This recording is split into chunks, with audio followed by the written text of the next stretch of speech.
بسم الله الرحمن الرحيم. السلام عليكم ورحمة الله وبركاته.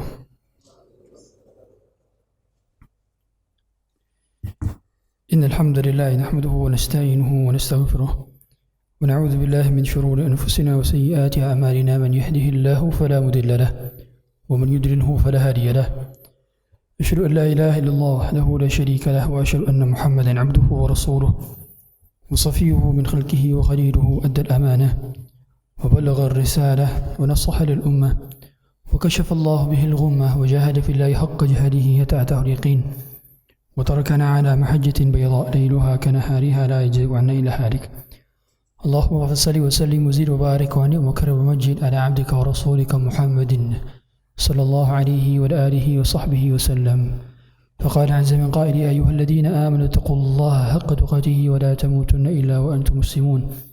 وقال عز وجل: يا أيها الذين آمنوا اتقوا الله وقولوا قولا سديدا يصلح لكم أعمالكم ويغفر لكم ذنوبكم ومن يطع الله ورسوله فقد فاز فوزا عظيما.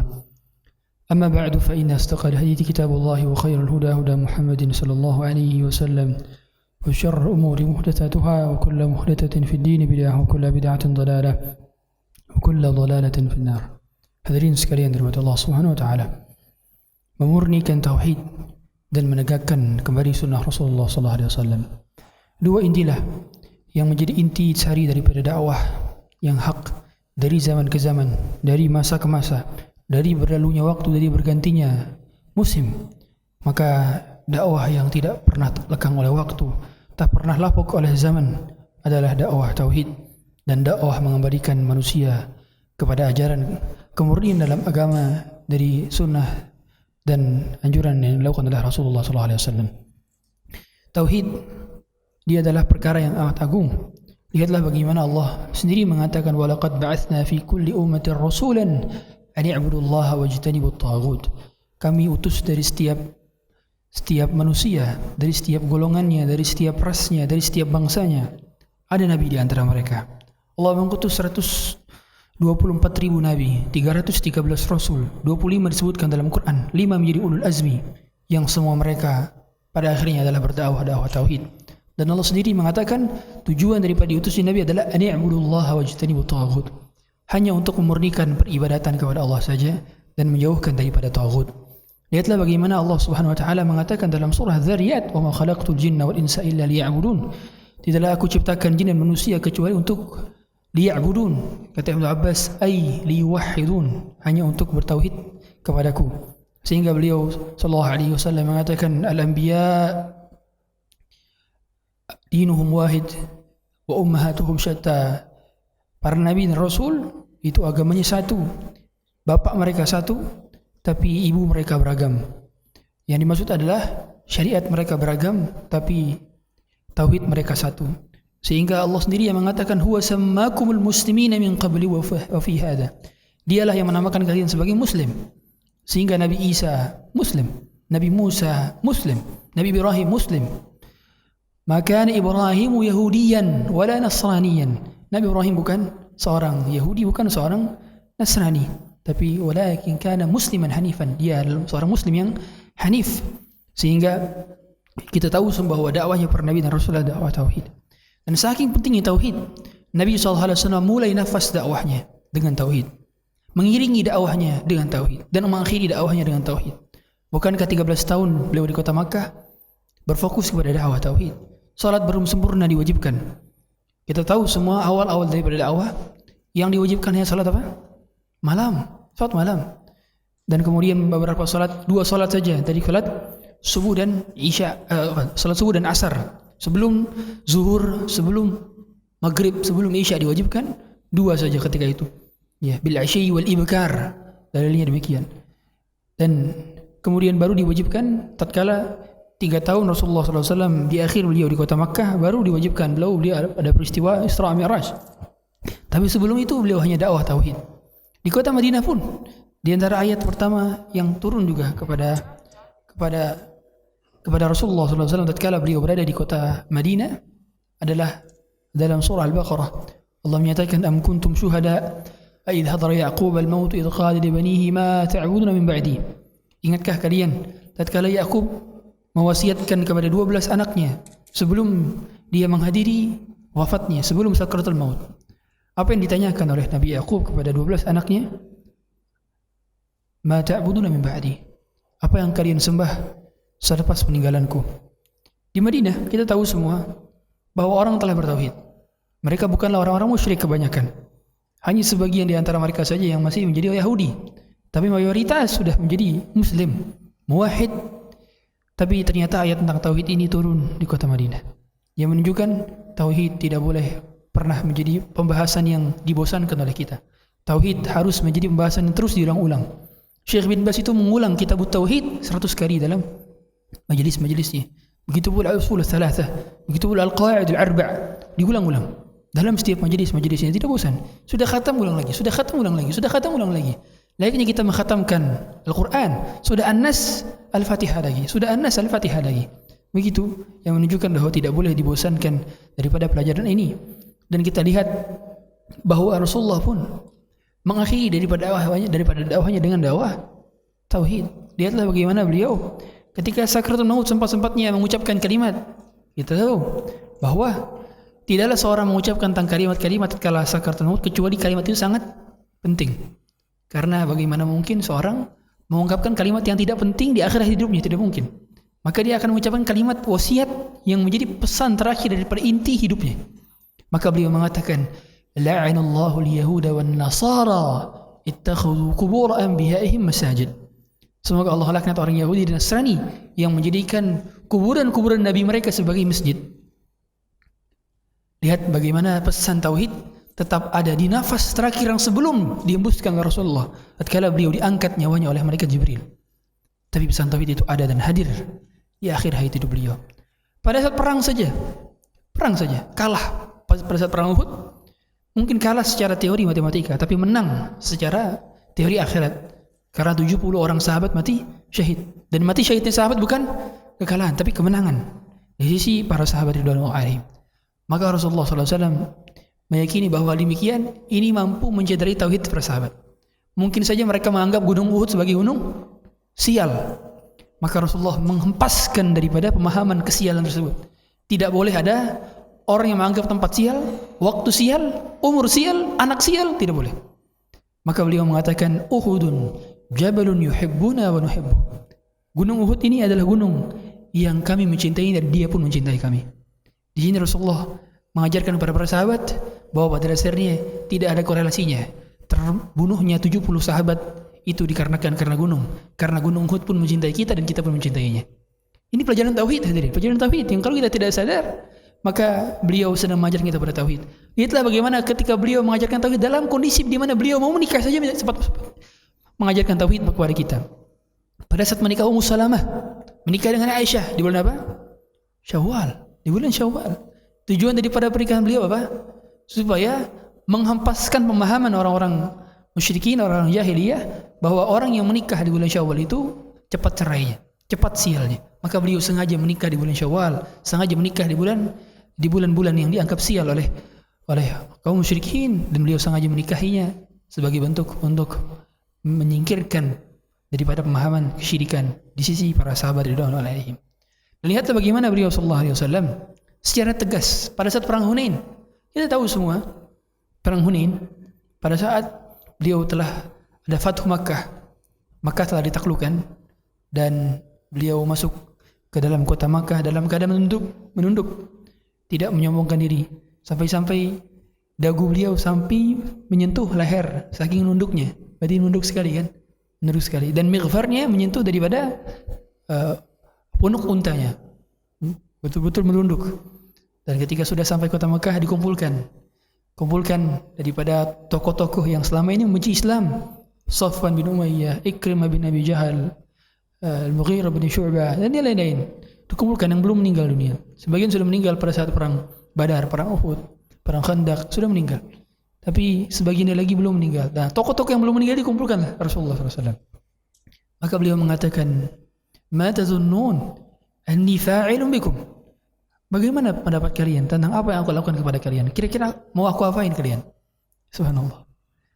Kemudian mereka semua apain? Memuji Rasulullah. Akhun karim, ibnu akhin karim, saudara kami yang mulia. anak dari saudara kami yang mulia, ponakan kami yang mulia. Maka Rasulullah SAW mengatakan, al-yawma aqul kama qala Yusuf li ikhwatih. Hari ini aku akan berkata sebagaimana Yusuf berkata kepada saudara-saudaranya, la tathriba 'alaikum al-yawm yaghfirullahu lakum. Tidak ada dosa bagi kalian hari ini. Semoga Allah ampuni dosa-dosa kalian. Idhabu fa antum tulaqa. Pergilah, kalian semua bebas hari ini. Bebaskan, bayangkan dibebaskan. Orang-orang yang selama ini mencaci maki dakwah Rasulullah dibebaskan oleh Rasulullah. Maka pergilah Ikrimah bin Abi Jahal, pergilah Safwan bin Umayyah. Tapi sebagian di antara mereka akhirnya masuk ke dalam Islam. Dan lihatlah pada saat perang pertama kali setelah Fatuh Makkah adalah perang Hunain, kemudian perang Taif, yang pada saat itu melawan Bani Hawazin, kabilah Hawazin, yang ternyata sebagian di antara mereka yang baru masuk Islam melewati pohon. Maka mereka mengatakan kepada Rasulullah tentang pohon tersebut, yang mana banyak orang menggantungkan senjata-senjata mereka di pohon tersebut untuk mendapatkan barakah. Maka mereka mengatakan, ij'al lana dhatu anwatin kama lahum dhatu anwat. Wahai Rasulullah, buatkanlah seperti dhatu anwat untuk kita sebagaimana mereka punya dhatu anwat. Ini pohon tempat menaruh senjata-senjata, supaya kita berkah juga senjata-senjata kita pada pohon gitu. Maka Rasulullah marah semarah-marahnya. Apakah kalian mengatakan sebagaimana Bani Israel mengatakan kepada Nabi Musa, ij'al lana ilahan kama lahum alihah? Buatlah kami Tuhan sebagaimana mereka punya Tuhan. Buatlah kami patung sebagaimana mereka punya patung. Maka di sini ada pelajaran apa? Lagi mau jihad saja Rasul sempat mengingat tentang perkara tauhid. Artinya tauhid tidak terputus gara-gara permasalahan yang genting sehingga pembahasan tauhid menjadi hilang. Tidak. Justru pada saat kondisi tersebut tetap beliau memberikan pelajaran tentang tauhid. Dan justru lihatlah bagaimana ketika ghanimah diberikan, beliau tidak memberikan ghanimah sedikit pun kepada orang-orang Ansar. Beliau justru berikan kepada yang baru masuk Islam tadi, yang tadi mengatakan ij'al lana dzatu anwatin kama lahum dzatu anwat. Dikasih sama Rasulullah. Abu Sufyan dikasih 100 ekor unta dan 40 qiyah. Ya Rasulullah, untuk Muawiyah dikasih lagi 100 ekor unta dan 40 qiyah. Ya Rasulullah, untuk Yazid ya diberikan lagi 100 ekor unta dan 40 qiyah. Untuk keluarga Abu Sufyan diberikan 300 ekor unta dan 120 qiyah. Diberikan kepada Nadhr bin Harith, diberikan kepada Safwan bin Umayyah, dan sahabat-sahabat yang baru masuk Islam lainnya diberikan, tapi tidak dengan Ansar. Tandanya penguatan Rasulullah dari sisi tauhid seorang boleh jadi salah satunya adalah dengan harta yang Allah Rasulullah berikan kepada mereka, sehingga mereka lebih kokoh. Adapun Ansar, mereka tidak butuh lagi hal demikian.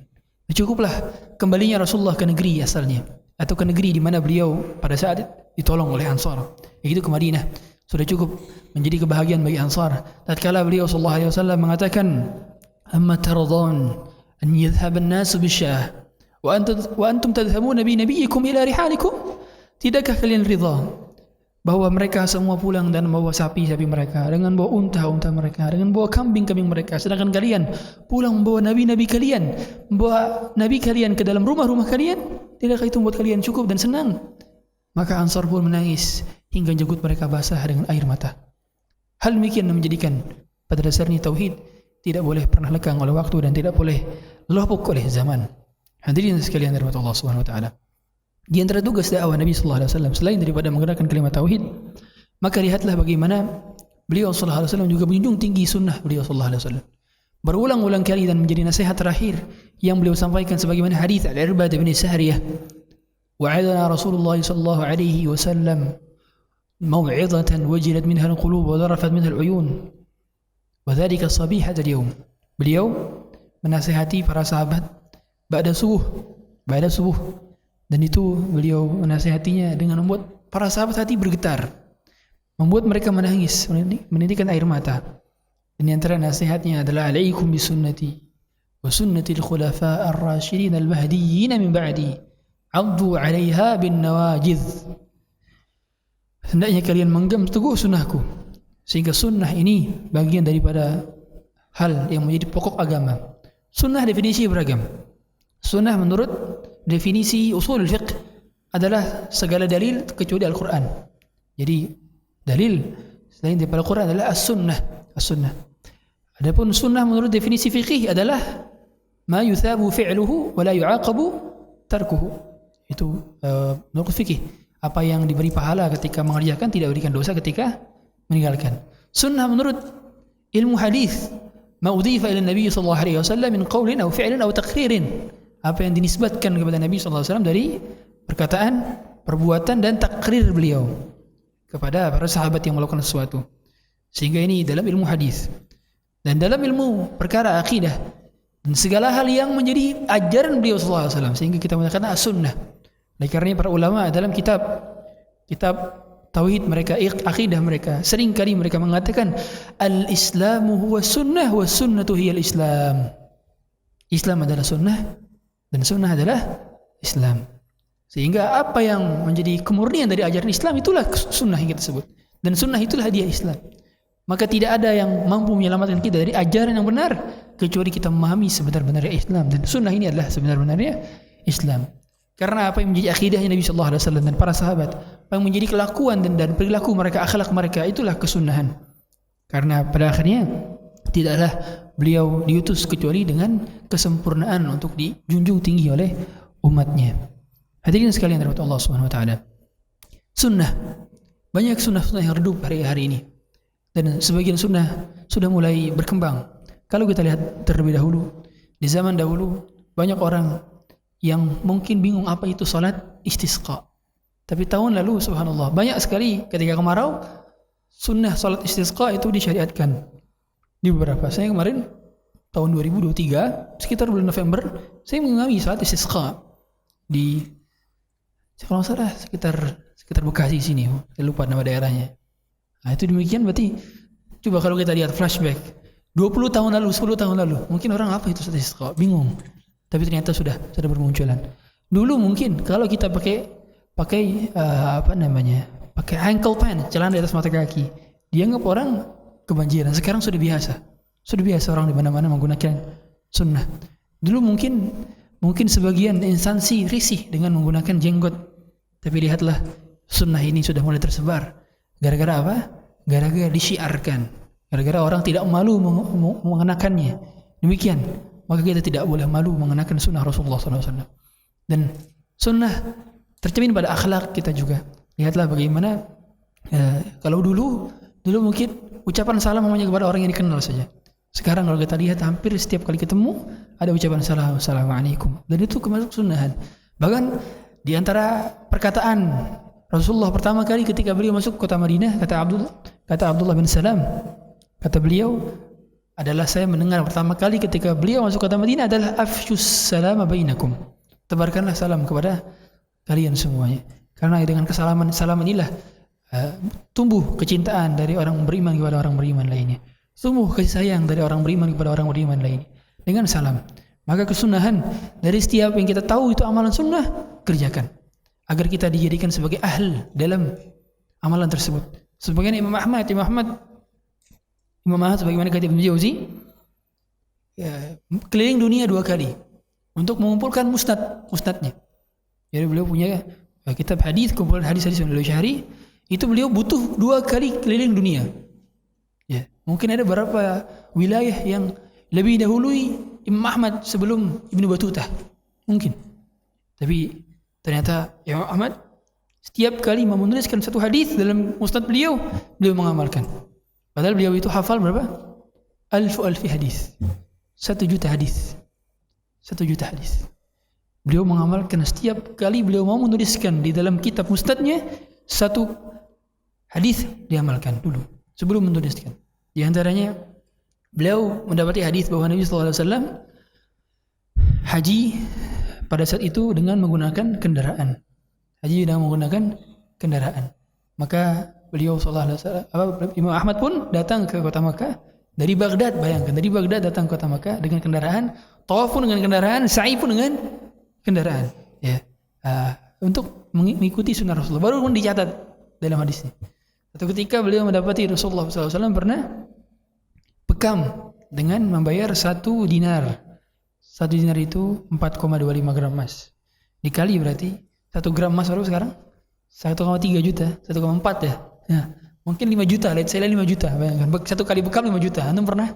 Nah, bekam sekarang tuh 100.000 paling. Ya, itu 200.000 lah paling mahal. Tapi beliau ini bekam bayar 5 juta rupiah kalau dikonversikan. Ternyata ketika beliau bekam, beliau pun ikut seperti bagaimana Rasulullah bayar dengan 1 dinar untuk mengikuti sunnah Rasulullah, baru tulis. Ini mengapa para ulama karyanya berkah?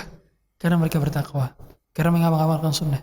Maka semakin kita ngaji, maka janganlah jadikan sunnah sebagai bentuk kawasan saja, tapi harus pengamalan. Menghidupkan sunnah adalah dengan pengamalan, bukan dengan sekadar pembahasan. Subhanallah, kita banyak tahu tentang sunnah ini, sunnah itu. Zikir pagi saja banyak, zikir petang saja banyak, zikir sebelum tidur saja banyak, hadirin, banyak. Yang seandainya kita mengamalkan hal demikian, maka kita termasuk ke dalam sahibus sunnah, yakni ke dalam orang yang ahli dalam bidang tersebut, dalam orang yang ikut dalam menegakkan sunnah Rasulullah SAW. Karena mereka yang tidak menegakkan kembali sunnah Rasulullah SAW dikhawatirkan ketika mereka berjumpa dengan Nabi SAW di telaganya. Nabi mengatakan, Nabi menginginkan perjumpaan dengan mereka, tapi Allah mengatakan, fa innaka la tadri ma ahdatsu ba'dak. Engkau tidak mengetahui apa yang dikerjakan oleh mereka, yang mereka menghempaskan sunnahmu, tidak mau menjalankan sunnahmu. Bagaimana mungkin mereka merendahkan daripada kesunahan-kesunahan yang sudah diperjuangkan oleh Rasulullah? Bagaimana mungkin beliau sallallahu alaihi wasallam yang berdarah kakinya ketika di Taif demi kita, beliau yang terluka pipinya demi kita, beliau yang diusir dari negerinya untuk kita, untuk umatnya, siapa lagi? Tapi ternyata umat yang menghempaskan sunnah daripada yang dilakukan oleh beliau sallallahu alaihi wasallam untuk kemudian tidak lagi dijadikan sebagai panutan. Apatah lagi hal demikian terjadi sebagian di antara kita. Maka kesunahan ini pada dasarnya bukan hanya sekedar sunnah, dan tidak boleh kita mengatakan ini kan cuma sunnah. Justru itu bagian sunnah, maka kita melakukannya. Hadirin sekalian dirahmati Allah Subhanahu wa taala. Oleh karenanya, orang yang mengamalkan sunnah maka dia cukup dan tidak akan berbuat-buat bid'ah. Sehingga para ulama mengatakan al-iqtisadu fi sunnah khairun min al-ijtihad fil bid'ah. Berhemat-hemat dalam perkara sunnah lebih baik daripada berijtihad dalam perkara bid'ah, kan gitu. Karena yang sunnah saja belum tentu kita bisa mengamalkan semua. Belum tentu kita mengamalkan sunnah. Coba pagi tadi saya tanya, siapa yang sholat syuruk? Sebelum subuh tadi siapa yang sholat qiyamul lail? Sebelum tidur siapa yang sholat witir? Siapa yang bangun sepertiga malam terakhir? Atau seperenam malam terakhir? Siapa yang bangun dengan menggunakan siwaknya? Siapa yang bangun dengan membaca doa dalam surah Ali Imran 10 ayat terakhir? Siapa? Ada. Itu sunnah, hadirin, sunnah Rasulullah demikian. Ya. Kemudian siapa yang kita keluar masjid, keluar dengan kaki kiri tapi masuk slopnya dengan kaki kanan? Siapa? Susah itu kalau kita tidak dibiasakan. Ya. Siapa yang setiap kali masuk rumah siwakan terlebih dahulu? Itu sunnah. Siapa yang setiap pulang ke rumah disisirin sama istrinya? Siapa? Itu sunnah. Aisyah nyisirin Rasulullah SAW. Tapi siapa yang mengamalkan? Banyak sunnah hadirin. Sunnah begitu banyak. Yang kalau kita telisik lebih dalam lagi, sangat banyak yang luput yang belum kita maksimalkan. Belum bisa maksimalkan. Maka cukuplah kita dengan amalan-amalan sunnah yang telah kita ketahui kemudian kita amalkan, daripada berinovasi dalam perkara-perkara baru dalam perkara agama yang kita tidak bisa melakukannya. Hal demikian yang biarkan kita bisa diberkahi oleh Allah Ta'ala ilmunya. Sebagaimana Allah mengatakan wattaqullaha wa yu'allimukumullah. Kalau dengan bertakwa maka kita akan diberi ilmu tambahan. Makanya di antara perkataan daripada Sufyan at-Tustari atau Sahal at-Tustari, kata beliau di antara cara dalam mendapatkan ilmu yang berkah adalah di antara cara mensyukuri ilmu adalah dengan mengamalkannya, dan mensyukuri amal dengan menambah ilmu. Syukrul ilmi bil amal wa syukrul amali bi ziyadatil ilmi. Seperti itu. Hadirin sekalian dirahmati Allah Subhanahu wa taala. Tauhid harus terulang kembali. Sehingga lihatlah pembahasan daripada para ulama mengenai dengan tauhid. Itu mereka seringkali bahas dalam kitab-kitab mereka, ringkas tapi diulang-ulang dalam setiap majelis-majelisnya. Di antara Imam Ahlus Sunnah, siapa Imam Ahlus Sunnah? Imam Ahmad. Imam Ahmad ini Imam Ahlus Sunnah. Yang karenanya beliau lebih banyak karya di bidang apa? Akidah. Justru beliau gak punya karya di bidang fikih. Karya di bidang fikih itu siapa yang nulisin? Murid-muridnya. Jadi kalau madhab Imam Ahmad dari sisi fikih itu hasil karya daripada murid-muridnya Imam Ahmad. Justru Ahmad punya karya dalam akidah. Ya. Makanya banyak karya Imam akidah. Makanya di antara mazhab yang yang murni akidahnya, salah satunya adalah mazhab Al-Hanabilah. Ya, mereka yang murnikan, berusaha dari zaman ke zaman, dari masa ke masa, yang tidak terdistraksi dengan ilmu kalam, dengan ilmu filsafat, yang berusaha mengedepankan asar al-athariyah, yang mereka biasa merujuk daripada Imam Ahmad bin Hanbal. Dan kalau kita lihat bagaimana dari zaman ke zaman tokoh kesesatan itu selalu ada. Tokoh kesesatan itu selalu ada. Dan inilah Allah menjadikan bahwa setiap nabi itu punya musuh. Ya, musuh dari kalangan jin dan manusia. Dan memang jadi sunnatullah bahwa setiap dakwah tauhid pasti ada saja yang memusuhinya. Ya, sehingga kita ketahui semua, ada sebuah perkataan dari Ustaz kita, kata beliau, kalau kita berdakwah kemudian disenangi semua orang, gak ada orang yang benci, disenangi semua orang, itu dipertanyakan dakwah kita. Karena Allah saja telah menjadikan Rasulullah SAW dibenci dengan kemurnian akhlaknya, dengan baik akhlaknya, tapi tetap saja dibenci. Yang Allah sendiri mengatakan, fa innahum la yukadzibunak walakin adh-dhalimin bi ayati llahi yajhadun. Mereka tidak mendustakan engkau wahai Muhammad, tapi mereka mendustakan ayat-ayat yang kami turunkan kepada engkau. Ini menunjukkan bahwa pada dasarnya dakwah tauhid pasti saja ada saja yang memusuhinya. Tidak mungkin kita berdakwah tauhid tidak ada yang memusuhi. Tapi ingat, orang kalau memusuhi kita karena ajaran yang kita bawa, yang kita anut, berarti kita berada di ajaran yang benar. Tapi kalau orang musuh kita karena akhlak kita yang buruk, berarti bukan salah ajaran agamanya. Paham? Karena dua ini tipis-tipis, hadirin.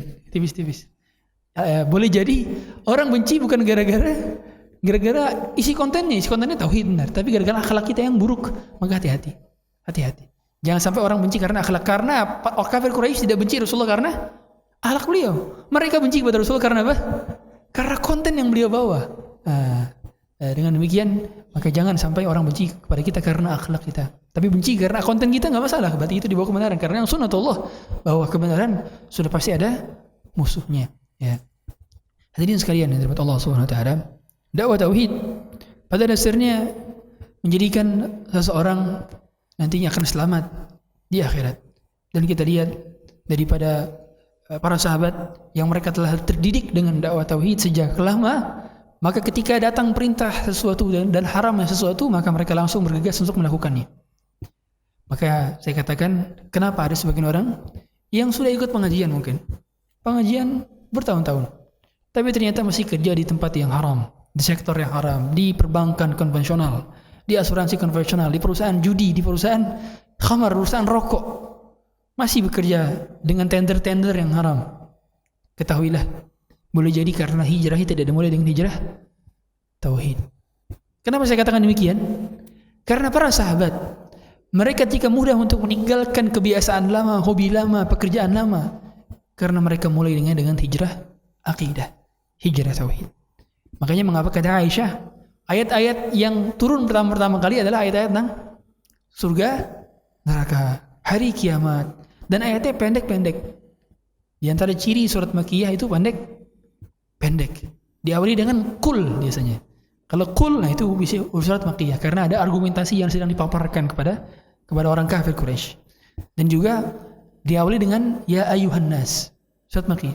Kalau surat Madaniyah yang turun selepas hijrahnya Rasulullah, biasanya Allah ya ayyuhalladzina amanu, dan panjang-panjang. Konten-konten isinya tentang apa? Tentang syariat, tentang fikih, tentang muamalah, tentang munakahah, tentang jinayat dan sebagainya. Ini ayat tentang syariah dan umumnya adalah Madaniyah. Dan lihatlah ayat tentang akidah itu umumnya adalah Makkiyah. Artinya sahabat itu dididik 13 tahun betul-betul kokoh sebelum mereka menerima syariat tentang wajibnya hijab, haramnya khamar, haramnya riba, tentang kewajiban sholat, kewajiban haji, kewajiban zakat, kewajiban puasa. Dipupuk dulu akidahnya, baru dikasih syariat. Lihat, pada saat khamar itu diharamkan, saya sering ulang-ulang, khamar di zaman dulu itu seperti kopi di zaman kita sekarang. Yang kita sering kali minum kopi kan? Ya. Zaman dulu itu seperti itu. Jadi complementary drinks mereka. Karena mereka tidak minum kecuali 3. Air putih, susu, khamar, 3 doang minuman. Dulu belum ada teh baru ditemukan beberapa abad setelahnya. Belum ada kopi baru ditemukan setelah abad setelahnya. Itu 3 ini doang. Kalau nggak khamr, ya dari perasaan fermentasi daripada anggur, wine kalau bahasa kita, ya. Kemudian air putih, kemudian susu dari hewan. Sisanya nggak ada. Mereka minum hari hadirin dan biasa. Makanya sebelum khamr diharamkan secara mutlak, itu ada tahapan-tahapan dalam mengharamkan khamr. Di antara haramnya cuma peringatan doang. Faithmu ma khairum faithmu akbaru min naf'ihima. Dosanya atau mudaratnya lebih banyak dibandingkan manfaatnya. Cuma sekedar tekstual doang. Oke. Dikasih tahu bahwa mudaratnya lebih banyak dibandingkan manfaatnya. Baru kemudian dilarang. Dilarang itu di waktu sholat yang berdekatan. Dari zuhur ke asar, asar ke maghrib dilarang. Tapi dari ibadah subuh ke zuhur itu waktu panjang, itu nggak dilarang, boleh. Dari ibadah isya ke subuh itu nggak dilarang, masih boleh. Ya. Yeah. Karena pada saat itu banyak orang-orang yang mereka seketika sholat masih mabuk, sehingga nggak tahu bacaannya apaan. Ya. Maka Allah sendiri menurunkan bahwa janganlah sholat wa antum sukara, dalam keadaan mabuk. Barulah setelah itu Umar yang request kepada Allah Ta'ala untuk mengharamkan secara mutlak. Maka turunlah surat Maidah ayat 91. Ya ayyuhalladzina amanu innamal khamru wal maisiru wal ansabu wal azlamu rijsun min 'amali syaitani fajtanibuhu la'allakum tuflihun. Innama yuridu syaitanu an yuqi'a bainakum al 'adawata wal baghdha'a fil khamri wal maisiri wa yasuddakum 'an dzikrillahi wa 'anis salati fahal antum muntahun. Di ayat fahal antum muntahun, maka langsung mereka semua bergegas mengambil khamr-khamr yang berada di rak-rak mereka, di lemari-lemari mereka. Mereka tumpahkan fi suqil Madinah, di selokan kota Madinah. Kalau kita selokannya isinya apa sekarang? Air got dari sungai. Dulu sempat selokan Madinah full dengan air khamr, saking banyaknya khamr. Maka mereka mengatakan, ala innal khamra qad khurimat, ala innal khamra qad khurimat. Ketahuilah semuanya bahwa khamr itu telah diharamkan. Maka mereka menumpahkan. Dari mana kemampuan semacam ini? Dari tauhid yang kuat. Tauhid yang kuat. Mereka yakin bahwa ketika Allah sudah mengharamkan A, maka opini kita it doesn't matter. Opini kita tidak lagi berguna. Pendapatmu dan pendapat saya tidak lagi berguna ketika Allah sudah berkata demikian dan Rasulnya telah bersabda demikian. Tidak lagi berguna. Karena sudah firman Allah yang menunjukkan dalil. Makanya kita harus tahu definisi muslim. Apa itu muslim? Muslim itu kan nanti surrender, ya, pasrah, benar kan? Pasrah. Kita tidak dikatakan muslim kalau kita tidak pasrah dengan dalil, tidak tunduk kepada dalil. Ketika dalil sudah mengatakan A, tapi opini kita berkata B, C, D, berarti kita bukan muslim sesungguhnya. Karena muslim adalah yang pasrah kepada yang menciptakannya, syariat Allah Ta'ala. Sehingga Allah sendiri mengatakan, وَمَا كَانَ لِمُؤْمِنٍ وَلَا مُؤْمِنَةٍ إِذَا قَضَى اللَّهُ وَرَسُولُهُ أَمْرًا أَنْ يَكُونَ لَهُمُ الْخِيَرَةُ مِنْ أَمْرِهِمْ وَمَنْ يَعْصِ اللَّهَ وَرَسُولَهُ فَقَدْ ضَلَّ ضَلَالًا مُبِينًا. Tidak pantas bagi orang beriman dan orang wanita yang beriman ketika Allah telah menentukan suatu perkara dan Rasulnya telah menentukan suatu perkara, mereka masih punya option A, option B, option C, bukan option yang Allah pilihkan, bukan option yang Rasulullah pilihkan. Itu adalah bagian daripada orang yang durhaka kepada yang menciptakan mereka. Sehingga dahulu makanya Zainab bintu Jahsy diperintahkan untuk menikah dengan siapa? Zaid bin Harithah. Nolak, sempat nolak. Maka turun ayat ini. Wa kana mu'minu wa unnati idza qadallahu. Akhirnya Zaid bisa menikahkan dengan menikah dengan Zaid. Endingnya apa? Apa endingnya? Endingnya Zainab menikah dengan Rasulullah SAW karena diceraikan oleh Zaid. Itulah endingnya. Ending dari cerita orang baik akan baik-baik saja. Gak ada ending cerita orang baik itu buruk, gak ada. Sebagaimana endingnya Hajar tatkala bertanya kepada Ibrahim, Allahu amaraka bihadza? Apakah Allah yang merintahkan engkau demikian? Apakah ada dalilnya kalau bahasa kita? Maka kata Ibrahim, "Na'am." Iya, Allah yang merintahkan kita. Maka jawablah Hajar, "Idzan la yudayyi'ana." Kalau gitu tidak mungkin Allah menyia-nyiakan kita. Maka apa? Lahirlah peradaban di kota Mekah dari sumur yang dicari-cari oleh Hajar. Ketika muncul maka dikatakan zamzami, kumpul. Maka kata Rasulullah, rahimallahu umma Ismail, law tarakat zamzam lakanat aynan ma'inan. Semoga Allah merahmati ibunda Ismail yang kalau dia tinggalkan zamzam, air begitu enggak diucapin zamzam, maka Makkah, kota Makkah itu akan menjadi apa? Lautan, dan akan menjadi sumber mata air kalau enggak diucapin zamzam. Tapi berbeda dengan Hajar yang mengucapkan demikian, dan lahirlah peradaban. Sekarang kota Makkah Al-Mukarramah.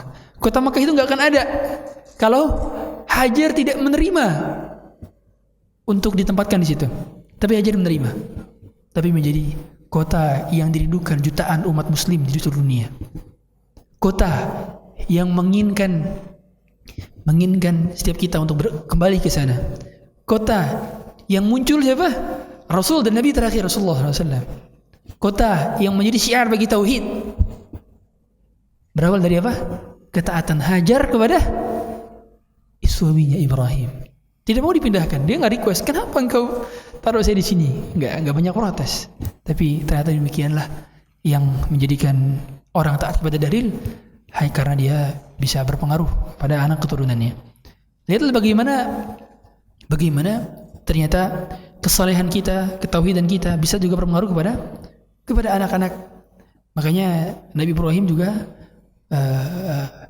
mengatakan kepada anak-anaknya sebagaimana Yakub wasa Ibrahim menasihati kepada anak-anaknya, begitu pula wa Yakub, ya, jangan wala tamutunna illa wa antum muslimun, jangan mati kecuali dalam keadaan muslim. Ya, muslim artinya surrender, pasrah kepada Allah Ta'ala. Hadirin sekalian rahmat Allah Subhanahu wa Ta'ala. Sehingga kalau kita lihat dari setiap pembahasan berkenaan dengan tauhid, Allah mengulang-ulang berkali-kali ayat tauhid dalam Quran, sehingga Quran itu isi 3. Tema besar Quran isinya 3. Yang pertama adalah apa? Tauhid. Yang kedua syariat.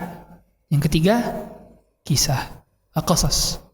Makanya berarti tema pembahasan tauhid adalah sepertiga isi Quran.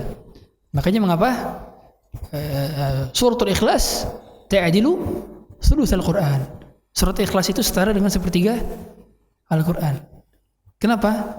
Sepertiga pembahasan daripada Quran adalah tauhid. Makanya dia dikatakan sepertiga Al-Quran. Begitu. Meskipun sebagian ulama tetap mengatakan bahwa pada dasarnya dia bisa berpahala sebagaimana membaca sepertiga Al-Quran. Kalau kita membaca 1 kali surat Al-Ikhlas. Tapi menurut penjelasan jumhur ulama maksudnya adalah sepertiga pembahasan. Ya. Makanya Quran secara spesifik itu membahas tentang kisah-kisah. Dan kisah-kisah sering diulang-ulang dalam Quran. Nabi Musa paling sering disebut. 136 kali disebutkan nama kata Musa dalam Quran. Bahkan surat Nabi Yusuf, kisah Yusuf diceritakan dalam kisah yang full. 1 surat itu kisahnya Nabi Yusuf. Dalam surah Yusuf. Dan itu diawali dengan Nahnu naqussu 'alaika ahsanal qasas. Kami ceritakan kepada engkau sebaik-baik kisah. Dan inti dari semua pelajaran, lihat. Semua kisah dalam Quran tujuan repetisinya sama, hadirin. Kalau kita lihat kisah itu kan ujung-ujungnya sama. Sampai sekarang pun sama. Yang berbeda tokohnya saja. Gitu. Beda tokoh saja, tapi storynya sama. Makanya kata para ulama, at-tarikh yu'idu nafsah. Sejarah itu mengulang dirinya sendiri. Sejarah itu mengulang dirinya sendiri. Hampir setiap nabi dan rasul, ini ada nabi, dakwah kaumnya ditolak, kaumnya diazab. Kan gitu. Kan rata-rata kayak gitu kan. Circle-nya gitu. Gitu terus. Itu orangnya yang beda, tapi ceritanya sama, nggak jauh beda. Hanya berbeda tempat, latar, hanya berbeda suasana, hanya berbeda nama, tapi ceritanya sama. Sama-sama ada yang diutus, sama-sama ada yang diaudienskan, sama-sama ada yang berdakwah, sama-sama ditolak, sama-sama hampir setiap nabi ada yang menolak dakwahnya. Nggak ada yang semua menerima dakwahnya, pasti ada yang menolak. Karena demikian sunnatullah. Sehingga ketika kita mengetahui demikian, berarti menunjukkan bahwa semua tujuan mereka adalah satu, yaitu berdakwah, dakwah tauhid. Hadirin sekalian yang dirahmati Allah Subhanahu wa taala. Maka tauhid perlu diulang. Sebagaimana kita mengulang nafas kita. Berapa kali kita mengulang nafas kita? Ya. Tidak terhitung setiap kalinya kita inhale dan exhale. Sebagaimana pompaan daripada jantung kita. Sebagaimana aliran darah daripada tubuh kita. Sebagaimana kedipan mata kita. Tidak terhitung berapa kali kita mengedip mata setiap harinya. Tapi demikianlah tauhid. Dia lebih penting daripada paru-paru. Lebih penting daripada jantung kita.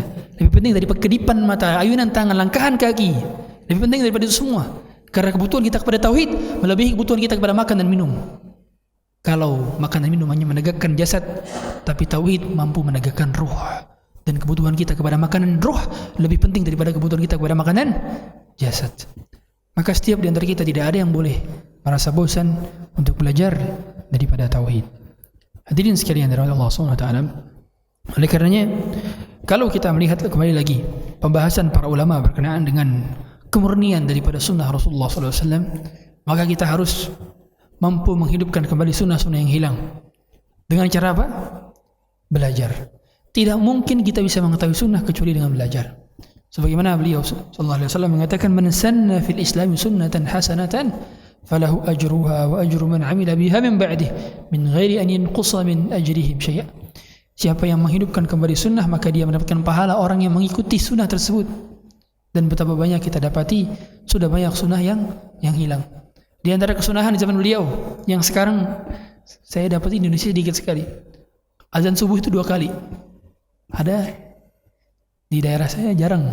Saya nggak pernah nemu itu di Indonesia ada. Tapi saya pernah mendapati di Depok itu ada azan subuh itu 2 kali. Azan di zaman Rasulullah berapa kali subuhnya? 2 kali. Tapi hidup gak sekarang sunnah itu? Enggak hidup. Ada saja yang menghidupkan kembali sunnah tersebut. Kita dikategorikan sebagai apa? Sebagai orang yang menghidupkan sunnah. Tapi ingat, dahulu pernah ada seorang berkata kepada Syekh Shalih Fauzan tentang kesunahan daripada satu kesunahan, satu amalan. Tapi ketika dia melakukan sunnah tersebut, orang-orang jadi bertanya-tanya, bingung. Maka Syekh Fauzan nyalahin dia, kenapa kamu nggak ngajarin dulu? Gitu kira-kira. Jadi pengamalan sunnah itu harus selaras dengan apa? Pengajaran terlebih dahulu. Ilmu yang disampaikan terlebih dahulu baru dilakukan. Contoh, dulu sebagian dari kita bingung apa itu sujud tilawah. Makanya banyak sekali jemaah haji dan umrah begitu hari Jumat pada subuh mereka bingung ngapain kok imam langsung sujud. Karena biasanya setiap kali hari Jumat subuh itu baca surat apa? As-Sajdah di Masjidil Haram itu. Langsung sujud itu, bingung. Karena nggak tahu ilmunya. Makanya mengapa pengajaran dan penghidupan kita kepada sunnah harus selaras dengan kajian dengan hadis. Kajian hadis harus digalakan. Kajian hadis. Karena demikian untuk kembalikan kita kepada sunnah, pengajaran kita kepada sunnah kepada masyarakat itu harus selaras juga dengan pengamalannya. Justru kalau kita langsung mengamalkan tanpa pengajaran, orang akan lari dari dakwah kita. Makanya kata Rasulullah, "Inna minkum munaffirin." Di antara kita ada yang membuat orang lari karena tidak diajarkan terlebih dahulu sebelum diamalkan. Ya, subhanallah. Dahulu saya ingat sekali ada seorang mualaf kemarin saya ketemu di Semarang. Sekarang sudah punya sekolah, sekarang sudah punya masjid dan sebagainya. Dulu dia pas awal-awal mualaf itu dia baru datang ke masjid, ya, sholat Jumat. Khatibnya udah naik mimbar, lagi berdiri mau duduk, kamu berdiri sholat. Kemudian khatibnya akhirnya dia lari nggak mau sholat lagi di masjid. Subhanallah. Mengamalkan sunnah betul. Memang Rasulullah pernah mengingatkan sahabat ada yang nggak boleh duduk dulu kan, salli fa innaka lam tusalli, salat dulu sebelum duduk gitu kan. Tapi tidak tepat menegur orang yang belum kenal sama sekali, sedangkan audiens Rasulullah itu para sahabat yang sudah kenal. Maka pengingatan itu butuh untuk ilmu sebelumnya. Bagaimana mungkin orang diingetin sedangkan dia nggak tahu apa nih maksudnya, kok saya suruh berdiri lagi lalu duduk kan gitu. Hal demikian pada dasarnya yang menjadikan boleh jadi orang lari gara-gara tidak diajarkan terlebih dahulu. Sebagian kita boleh jadi ingin kita menegur. Ada seorang yang setiap kali ibadah sholat salaman sama kita. Ya, dia boleh salaman. Terkadang kalau kita tegur pada momen seperti itu, dia langsung kita tegur, dia boleh jadi tersinggung, boleh jadi debat. Dan saya ada beberapa orang yang saya pernah dapat kisahnya, mereka akhirnya berantem gara-gara habis sholat diingetin langsung. Maka boleh jadi, Pak, ngopi dulu yuk habis ini. Diajak ngopi atau diajak ngobrol dulu di luar. Setelah itu dijelaskan bahwa tidak ada kesunahan salaman selepas sholat, dan itu bukan sebuah kesunahan Rasulullah. Hal demikian bisa kita lakukan. Jadi bukan ujuk-ujuk langsung ditegur pada saat itu, karena boleh jadi orang bisa lari gara-gara belum tahu ilmunya. Ya, sebagaimana Rasulullah, coba yang menjadikan Arab Badui ini mencintai Rasulullah berlebihan akhirnya.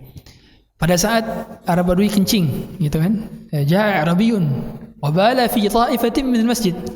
Ada datang Arab Badui datang, tiba-tiba kencing di mana? di pojokan masjid, ta'ifatin minal masjid. Fazajarahu nas. Maka sahabat itu semua teriak, "Hei, ngapain kencing situ?" Kira-kira gitulah. Tiba-tiba Rasulullah datang, kemudian Rasulullah biarin. Rasulullah menyuruh para sahabat untuk ngambilin satu ember daripada air dan menyiramkannya. Tiba-tiba Arab Badui ini tersipu dan terkagum dengan akhlak Rasulullah. Maka kata Arab Badui ini, "Allahumma arhamni wa Muhammadan wa la tarham ma'ana ahadan." Ya Allah, rahmatilah aku dan Muhammad saja. Jangan engkau rahmati selain aku berdua. Mengatakan demikian dalam doanya. Karena apa? Karena akhlak Rasulullah yang tahu orang ini belum pantas ditegur dulu, jangan dulu. Karena ini lagi apa? Lagi pipis. Kalau dia ditegur, maka bisa jadi pipisnya kemana-mana. Yang kedua, ternyata saya dapat penelitian dari sebuah jurnal. Kalau orang lagi pipis, tiba-tiba berhenti tegur, itu bisa merusak pencernaan ekskresinya. Subhanallah. Jadi Rasulullah paham, tuntaskan dulu pipisnya, baru ditegur habis itu. Nah, jadi Rasulullah selesai daripada pipis, langsung ditegur. Seketika yang pada dasarnya tetap beliau tegur, nggak beliau diamkan begitu saja ya. Tapi terkadang beliau justru pertama kali negur siapa? Negur orang yang salah dalam amar nahi mungkar. Jadi teguran kepada orang yang salah negur itu lebih diutamakan dulu sebelum teguran kepada yang ditegur. Subhanallah. Ini satu hadisnya bisa nutup banyak faedah ya kita. Tapi lihatlah yang menjadikan Arab Badui ini akhirnya mau masuk Islam. Apa yang menyebabkan? Gara-gara akhlak dari beliau sallallahu alaihi wasallam. Gara-gara tepat dalam memberitahu. Ya. Jadi butuh fikih kita dalam amar nahi mungkar. Dan lihatlah bagaimana beliau sallallahu alaihi wasallam ketika mau menegur seseorang, maka beliau cari timing yang tepat terlebih dahulu. Dan menjadikan, makanya mengapa kalau kita lihat teguran Rasulullah SAW itu beda-beda. Kadang kalau sama sahabat yang udah senior, sahabat yang udah sering banget bersama Rasulullah, itu teguran cukup keras. Kita tahu beliau pernah menegur Umar, pernah menegur Mu'adz, pernah menegur Anas. Ini sahabat siapa? Sahabat-sahabat yang dekat dengan Rasulullah. Kalau bahasa kita ring satunya. Dan itu. Beliau pernah menegur Umar bin Khattab tatkala Umar bin Khattab baca Taurat, ada lagi bagian-bagian kertas Taurat. Kemudian Rasulullah mengatakan, "Amutahawwikuna anta ibn al-Khattab?" Kau ragu Ibn Khattab? Bayangkan, Umar ini dijamin surganya Rasulullah. Rasulullah bilang kepada Umar, "Lau kana ba'di nabiyyun lakana Umar." Seandainya setelahku ada nabi, maka nabinya adalah Umar. Rasulullah menjadikan Umar bin Khattab sebagai sebagai orang yang paling tegas dengan halal dan haram, yang mana beliau sendiri adalah orang yang mendapatkan doa dari Rasulullah SAW. "Allahumma a'izzal Islam bi ahadil umarain." Ya Allah, teguhkanlah Islam dengan salah satu daripada dua Umar bin Khattab atau Amr bin Hisham. Dan Umar bin Khattab dapat doanya. Tapi tegur dengan keras. Rasulullah juga pernah menegur dengan keras Mu'adz bin Jabal. Tatkala siapa Mu'adz ini? Mu'adz bin Jabal adalah, kata Rasulullah, a'lamun nas bil halal wa haram. Orang yang paling tahu tentang halal dan haram. Faqih hadil ummah, orang yang paling faqih di antara umat ini. Tapi satu ketika pernah sholat dalam keadaan salat maghrib, jadi imam baca surat Al-Baqarah. Ya. Ada orang yang keluar daripada shaf. Kemudian kata Mu'adz, "Innahu munafiq. Nafaqa fulan." Fulan ini telah munafik karena keluar daripada shaf. Maka fulan yang dikatain munafik ini lapor kepada Rasulullah. Ternyata yang tegur siapa? Yang tegur Mu'adz, bukan orang ini. Yang keluar dari shaf, yang tegur Mu'adz. Kata Rasulullah, "Afattanun anta ya Mu'adz?" Kau membuat fitnah wahai Mu'adz. Subhanallah. Sahabat tegur. Jadi peneguran Rasulullah kepada sahabat beda-beda. Kepada yang baru masuk Islam, menegur dengan penuh lemah lembut. Tapi begitu kepada orang circle dekat beliau tegur dengan keras. Dalam perkara-perkara yang perlu ditegur dengan keras. Nah, begitu pula kita. Makanya Ahlus Sunnah wal Jamaah sebagaimana kata Syekh Al-Islam bin Taimiyah adalah a'lamuhum bil haqqi wa arhamuhum lil khalqi. Ini bagus sekali perkataannya. Ahlus Sunnah adalah orang yang paling tahu tentang kebenaran, dan paling sayang kepada makhluk. Sayang dalam bentuk amar nahi mungkar, sayang dalam bentuk akhlak kita kepada mereka. Sehingga pada dasarnya kita semakin sayang kepada makhluk dan semakin tahu tentang kebenaran. Jadi banyaknya khilaf-khilaf yang telah kita ketahui. Ulama fulan berkata demikian, ulama fulan berkata demikian. Itu bukan untuk mencari yang paling mudah menurut kita, tapi paling paling benar, karena Ahlussunnah adalah orang yang paling mengetahui tentang kebenaran. A'lamuhum lil haqq wa a'rafuhum wa arhamuhum lil khalq. Demikian kata Syekhul Islam bin Taimiyah. Hadirin sekalian rahmat Allah Subhanahu wa taala. Kemudian kita tahu semua bahwa daripada impact daripada sunnah ini menjadikan kita semua nantinya bisa mendapatkan syafaat beliau sekaligus masuk ke dalam telaga beliau. Telaga yang kata beliau sendiri, man syariba minhu lam yadhma' ba'dahu abadan. Siapa yang meminumnya maka tidak akan pernah kehausan lagi setelahnya. Dan telaga tersebut telaga yang airnya lebih putih daripada susu, lebih manis daripada madu, lebih sejuk daripada salju. Yang daripada bejana-bejananya, daripada gelas-gelasnya lebih banyak daripada jumlah bintang di langit. Yang panjangnya dari Madinah ke Aden atau Madinah ke Sana'a, panjang dan lebarnya sama. Yang meminumnya maka tidak akan pernah kehausan setelahnya. Maka inilah orang-orang yang mengamalkan sunnah Rasulullah SAW. Dan penegakan kita kepada sunnah itu pada dasarnya berawal dari taufik dari Allah Ta'ala. Tidak mungkin ada orang yang mampu menggenggam sunnah dengan gigi geraham kalau mereka tidak meminta taufik dari Allah Ta'ala. Sehingga ketika beliau mengatakan alaikum bisunnati, yang menunjukkan bahwa sunnah yang perlu dipegang teguh adalah akidah yang benar, bukan sekedar amaliyah. Betapa banyak orang yang amaliyahnya lebih banyak dibandingkan kita. Yaitu siapa? Khawarij itu amal ibadah mereka lebih banyak. Yang kata Ali bin Abi Thalib, kita akan malu dengan salat mereka. Ya. Kita akan malu dengan puasa mereka. Ya. Makanya dahulu Aisyah pernah ditanya oleh seorang, kenapa kok kalian hanya qada puasa tapi tidak qada salat? Maka Aisyah bertanya kepada wanita yang nanya ini, aharuriyatun anti? Apakah engkau adalah haruriyah? Haruriyah itu Harurah itu adalah satu daerah di Irak yang mana menjadi kelompok bagi orang Khawarij, tempat orang Khawarij, yang mana mereka punya kebiasaan qada salat ketika haid. Jadi haid pun mereka qada salatnya. Ya. Itu adalah kebiasaan orang Khawarij. Lihat orang Khawarij itu lebih mengamalkan, lebih semangat, dia lebih strict dalam perkamalan. Tapi ternyata mereka apa? Dikategorikan sebagai, mohon maaf, kalbun min kilabin nar, anjing daripada anjing-anjingnya neraka. Kok bisa? Karena tidak berakidah sesuai dengan akidah Ahlussunnah, tidak bermanhaj sesuai dengan manhaj Ahlussunnah. Meskipun pengamalan sunnah mereka adalah pengamalan yang paling nomor satu. Mari kita dapati secara penampilan, secara zahirnya daripada orang-orang yang Khawarij mungkin lebih cingkrang daripada kita, janggutnya lebih tebal daripada kita. Tapi ternyata secara akidah mereka rusak. Oleh karenanya pemahaman yang benar pada dasarnya bukan hanya dari sisi pengamalan terhadap syariat, tapi juga dibimbing dengan pemahaman para sahabat, pemahaman para ulama, dan tidak keluar dari pemahaman sunnah. Sehingga sunnah termasuk bagian daripada itu adalah pemahaman yang benar dari akidah.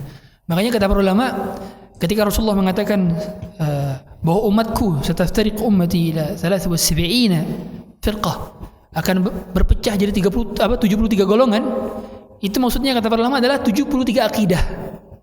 73 akidah. Jadi yang berpecah itu adalah akidah-akidah mereka. 70 akidah sesat, 72 akidah sesat, yang satu yang benar, yang itu akidah Ahlussunnah. Sehingga akidah Ahlussunnah itu mudah dipahami dan tidak nyeleneh. Makanya mengapa secara logika begini, Allah menurunkan pemahaman akidah ini kepada siapa?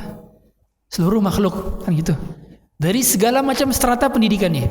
Maka mustahil orang yang mengatakan akidah benar itu hanya dengan belajar filsafat. Mustahil. Sedangkan filsafat itu ilmu yang susah, hadirin. Gimana mungkin Allah bisa memberikan kepada kita akidah yang benar, tapi harus dengan cara kita belajar S3 dulu, gitu. Gak mungkin. Jadi ini bisa rahmat untuk semua kalangan. Makanya akidah Ahlussunnah jelas ketika ditanya aina Allah fis sama, Allah mustawin 'alal 'arsy. Yang Allah mengatakan dalam 7 ayat sekaligus dalam Quran. Yang kata Ibnu Qayyim al-Jauzi ada 2.000 dalil menunjukkan bahwa Allah berada di atas langit.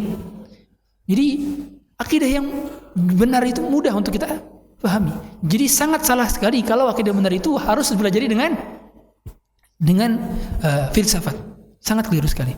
Ya, karena akidah pada dasarnya adalah bagian daripada hal prinsipal yang diamalkan dari zaman ke zaman dengan akidah yang benar. Makanya para sahabat tidak ada yang pernah bertanya tentang ayat tersebut. Tidak ada. Makanya Imam Malik mengatakan al-istiwa ma'lum wal kayf majhul wal imanu bihi wajib was su'alu anhu bid'ah. Mengenai istiwa, ketika ada yang bertanya di majelisnya, kaifa istawa Allah, bagaimana Allah beristiwa? Maka Imam Malik al-istiwa ma'lum, istiwanya ma'lum. Wal kayf majhul, bagaimananya tidak diketahui. Wal imanu bihi wajib, iman kepadanya adalah kewajiban. Was su'alu anhu bid'ah, dan bertanya tentang kaifa istawa Allah adalah pertanyaan bid'ah. Sehingga yang menjadikan kita pada akhirnya berakidah yang benar adalah berakidah sebagaimana para salaf saleh. Apakah mereka bertanya tentang kaifa istawa Allah? Tidak, kita tidak perlu bertanya. Apakah mereka protes terhadap ayat yang demikian turun adanya? Tidak, mereka tidak protes. Maka cukup kita imani sebagaimana mereka imani, tanpa membagaimanakan, tanpa mentakwilkan, tanpa menolaknya, dan tanpa mentasbihkan. Ini akidah dalam sisi asma wa sifat. Ya. Sehingga Rasulullah SAW ketika berada di sisi para sahabat, maka beliau mengajarkan bukan hanya akidah rububiyah, tapi juga akidah uluhiyah dan akidah asma wa sifat. Terpatri dalam setiap doa beliau. Ketika beliau mengatakan as'aluka bikulli ismin huwa lak sammaita bihi nafsaka wa anzaltahu bi kitabika aw 'allamtahu ahada min khalqika aw ista'tharta bihi fi 'ilmi al-ghaib 'indak. Itu beliau mengucapkan nama-nama Allah yang Allah miliki, yang Allah ajarkan kepada makhluknya, Allah turunkan dalam kitabnya yang masih tersisa dan belum Allah beritahu kepada hamba-hambanya, wa ista'tharta bihi fi 'ilmi al-ghaib 'indak, yang menunjukkan bahwa pada dasarnya nama-nama Allah tidaklah terbatas dan sifat-sifat Allah tidak terbatas kecuali dari sebagian yang kita ketahui saja nama-nama tersebut di dalam Al-Qur'an dan dari hadis Nabi sallallahu alaihi wasallam yang sahih. Ya. Hadirin sekalian dari Allah Subhanahu wa taala. Sehingga daripada pengamalan sunnah Rasulullah sallallahu alaihi wasallam ini berkonsekuensi juga kepada daripada pengamalan yang kita prioritaskan. Sehingga orang-orang yang mau mengamalkan sunnah maka dia harus punya jadwal harian yang enggak boleh pernah ditinggalkan. Ya. Dia baru dikatakan dia adalah penggenggam daripada sunnah tersebut kalau dia mengamalkan sunnah tersebut dan mendawamkan hingga dia meninggal dunia. Maka seminimal kadar minimalnya kita harus punya amal andalan. Harus punya amal andalan. Boleh jadi enggak masalah kalau kita baru tahu suatu sunnah, kita minimal mengamalkan sekali seumur hidup, minimal sekali seumur hidup. Ya, di sini siapa yang belum pernah dia salat gerhana? Ada? Minimal sekali seumur hidup pernah. Ya, jangan sampai nggak pernah, karena kita dikatakan ahlun di bidang amal tersebut kalau kita pernah mengamalkannya. Ya. Nanti karena kita tahu semua pintu surga ada berapa? Ada 8 hadirin. Pintu surga 8, pintu neraka ada 7. Itu setiap orang masuk melalui pintu berbeda-beda. Ada yang pintu sholat, ada yang pintu birrul walidain, ada pintu puasa. Pintu puasa namanya apa? Rayyan. Ayo berbeda-beda. Ya. Dan Rasulullah sering menyebutkan al-abwab ats-tsamaniyah, pintu yang 8. Yang menunjukkan bahwa beragam. Karena banyaknya amalan ini yang mungkin kita nggak bisa fokus di semua bidang, tapi seminimal-minimalnya kita pernah melakukan amalan tersebut. Ya, maka minimalnya misalkan tahu ada sunnah siwak menjadi sunnah bagi seminimal kita pernah menggunakan siwak. Jangan sampai cuma tahu sekedar, tapi nggak pernah mengamalkan. Ada salat sunnah wudu, ada salat istiqarah. Siapa di sini belum pernah salat istiqarah? Ini amalan sunnah. Minimal kita mengamalkannya, jangan sampai enggak mengamalkannya. Dan banyak, dan ketika Allah mengatakan inna sa'yakum lasyatta, sungguhnya amal kalian dan usaha kalian beragam-beragam. Mengapa Allah variasikan amalan? Tujuannya adalah agar supaya kita memaksimalkan dari apa yang Allah mudahkan kepada kita dari amal-amalan tersebut. Karena amal kita beragam dan tidak bisa disamakan antara satu dengan yang lainnya. Sehingga amalkanlah dan dawamkanlah daripada sunnah yang kita mampu untuk melakukannya. Subhanallah. Ada seperti Syekh bin Baz. Syekh bin Baz itu puluhan tahun mendapatkan takbiratul ihram pertama daripada imam. Ya. Subhanallah, puluhan tahun dapat takbiratul ihram pertama imam. Jadi enggak pernah masbuk. Ada lagi ulama-ulama lainnya yang mereka selama 20 tahun enggak pernah dengar azan kecuali di dalam masjid. Saya ulangi, enggak pernah dengar azan kecuali di dalam masjid. Berarti apa? Datang ke masjid sebelum azan. 20 tahun mereka mengamalkan demikian. Lihat, amalan-amalan sunnah yang didawamkan. Inilah addu alaiha bin nawajid, seperti ini. Dia menggigit dengan gigi geram. menegakkan kesunahan, ya, dengan cara mendawamkan apa yang Allah mampukan kepada kita. Ya. Dan ada sebagian orang yang selalu mendawamkan wudu, begitu berhadas wudu lagi, hadas wudu lagi, hadas wudu lagi. Tapi demikianlah dia tidak mau mati dalam keadaan kecuali bersuci, tidak mau meninggal dalam bersuci. Dan banyak amal-amalan yang pada dasarnya ringan untuk dilakukan. Bukankah ringan sholat sebelum tidur, sholat witir? Ringan. Sholat witir minimal berapa? 1 rakaat hadirin. Bukankah ringan? Tapi sedikit sekali orang yang mendapatkan taufik dari Allah Ta'ala untuk melakukannya. Bukankah ringan untuk sekedar kita membaca doa safar, membaca doa di atas kendaraan? Siapa dari kita yang ketika berada di atas motornya sempat seperti baca doa di atas kendaraan? Ringan hadirin. Tapi diberi taufik untuk keluar rumah. Makanya saya katakan, beri taufik kepada kita adalah dimudahkan lisan kita berdoa dalam setiap keadaan. Kalau ternyata keluar kamar mandi, masuk kamar mandi, sedikit sekali banyak berdoa dia, maka ketahuilah bahwa Allah mencabut taufik dari hambanya. Dan keterkaitan kita kepada sunnah adalah keterkaitan kita kepada doa-doa yang diajarkan oleh Rasulullah SAW. Sehingga dia mengutamakan doa-doa yang datang dalam Quran, doa-doa yang datang dari hadis terlebih dahulu sebelum dia buat doa sendiri. Ya, doa dengan bahasa Indonesia tidak masalah. Tapi yang lebih baik adalah doa dengan bahasa Arab yang itu pada dasarnya ada dalam Quran dan ada dalam hadis Nabi SAW. Doa yang pernah diajarkan Rasulullah SAW. Karena demikian adalah jawami'ul kalim. Karena beliau adalah doa yang singkat, padat dan syarat akan makna. Sehingga doanya beliau ketika doa sabu jagat aja, doa Rabbana atina fid dunya hasanah dan seterusnya, itu kan menggabungkan antara dunia dan akhirat. Yang kata para ulama, seandainya dia bingung mau doa apa, cukup doa ini, maka sudah menjadi doa bagi kebaikan seluruh dunia dan akhirat. Yang menunjukkan bahwa pada dasarnya sebaiknya kita menghafalkan dari doa-doa Rasulullah SAW. Zikir-zikir pagi petang didawamkan dan diajarkan, yang juga pengamalan kepada sunnah Rasulullah SAW. Dan yang terakhir, mengenai pengamalan sunnah Rasulullah SAW dan menegakkan daripada tauhid. Ini tidak mungkin kalau kita tidak menerapkan dalam internal keluarga kita.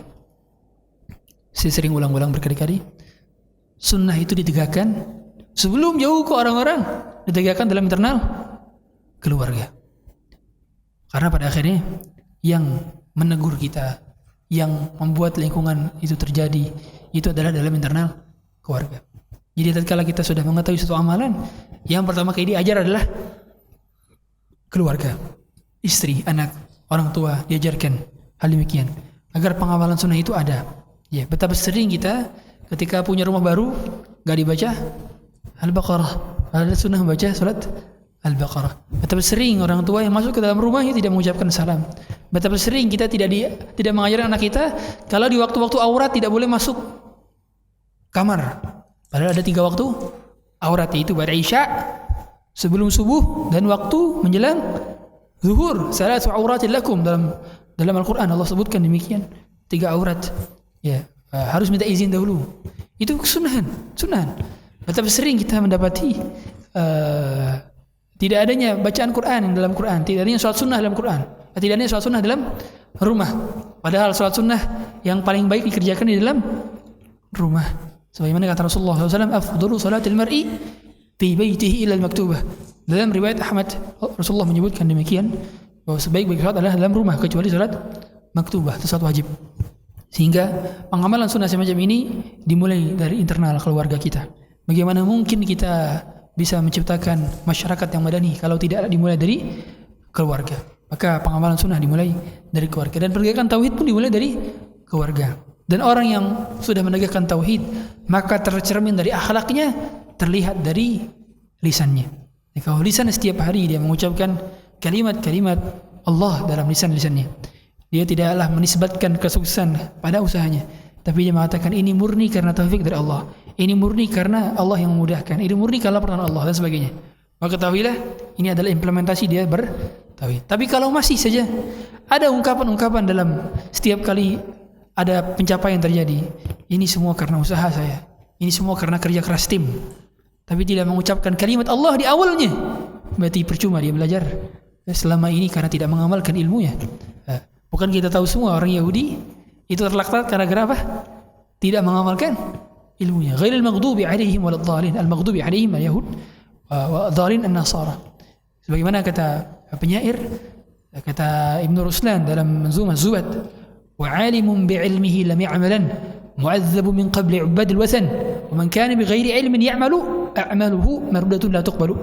Orang yang berilmu tapi dia mengamalkan, mu'adzabu min qabli ubadil wathan, maka mereka akan diazab sebelum penyembah berhala.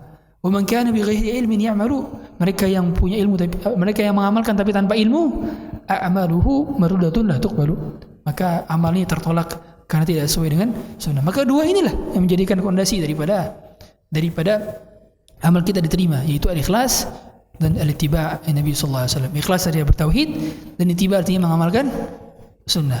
Begitu pula para sahabat ketika menafsirkan atau para ulama ketika menjelaskan maksud daripada asyhadu an la ilaha illallah wa asyhadu anna muhammadar rasulullah adalah ada tauhid dan sunnah. Dari lafaz asyhadu an la ilaha illallah menunjukkan lafaz tauhid, dan asyhadu anna muhammadar rasulullah menunjukkan lafaz sunnah. Menjunjung tinggi tauhid dan menjunjung tinggi sunnah dalam setiap tasyahud kita, dalam setiap adzan dan iqamah kita. Lafaz ini yang sering kita baca, yang menunjukkan bahwa pada dasarnya tauhid dan sunnah adalah bagian daripada pelajaran yang tidak pernah boleh diulang, yang tidak pernah berhenti kita untuk mengulangnya, dan tidak boleh bosan kita untuk kita pelajari berulang-ulang kali. Demikian mungkin kajian singkat pada pagi hari ini. Silakan hadirin apabila ingin bertanya atau berdiskusi, kami persilahkan. Wallahu taala alam. Baik, jazakallahu Ustaz. Untuk yang akan bertanya silakan bisa dikumpulkan ke depan. Ini ada pertanyaan Ustaz, sudah masuk. Pertanyaan pertama, mohon nasihat bagaimana mengajak pasangan suami atau istri untuk belajar sunnah. Ya. Mengajak pada dasarnya dimulai dari mengamalkan diri sendiri dulu. Jadi kita mengamalkan dan mencontohkan. Karena umumnya orang akan mudah menerima nasihat kalau datang dari nasihat orang yang mengamalkan terlebih dahulu. Dia akan sulit. Bagaimana mungkin bapak ingin melarang anaknya merokok sedangkan dia melarangnya sambil pegang rokok? Tidak mungkin. Tidak mungkin anaknya akan nurut. Dan begitu pula dalam perkara sunnah hal demikian. Kita tidak mungkin menyuruh orang untuk melakukan kesunahan sebelum kita melakukannya terlebih dahulu. Lakukan terlebih dahulu. Dan kemudian nasihati secara adab dengan panggilan yang menunjukkan hati, kemudian tempat dan kondisinya memungkinkan, dan kemudian diajak. Boleh jadi nasihat itu tidak sampai dengan lisan kita, tapi dengan pinjam lisan orang lain. Kita pinjam lisan orang lain dengan cara mengajak dia ke kajian, mendengarkan ceramah-ceramah yang kita kirim di status kita atau di sosial media kita atau di grup-grup kita, supaya mereka bisa melihat dan mereka bisa juga mengetahui tentang kesunahannya. Tapi ala kullin, ini taufik dari Allah tentunya. Kita hanya bisa menyampaikan, tapi Allah yang menentukan apakah dia mengamalkan atau tidak. Jadi hidayah mau menerima atau tidak dan mengamalkan atau tidak, itu taufik dari Allah. Adapun tugas kita hanya menyampaikan. Sebagaimana Allah sendiri mengatakan, ma alaika illal balagh wa alaina al-hisab. Tugas kalian hanya menyampaikan, adapun tugas kami adalah tugas kamilah yang menghisapnya. Sebagaimana beliau sallallahu alaihi wasallam juga tidak mampu menjadikan pamannya masuk Islam, tidak mampu menjadikan daripada orang-orang Quraisy sebagian di antara mereka tidak masuk Islam. Hal demikian dikarenakan karena hidayah adalah hak prerogatif Allah Ta'ala.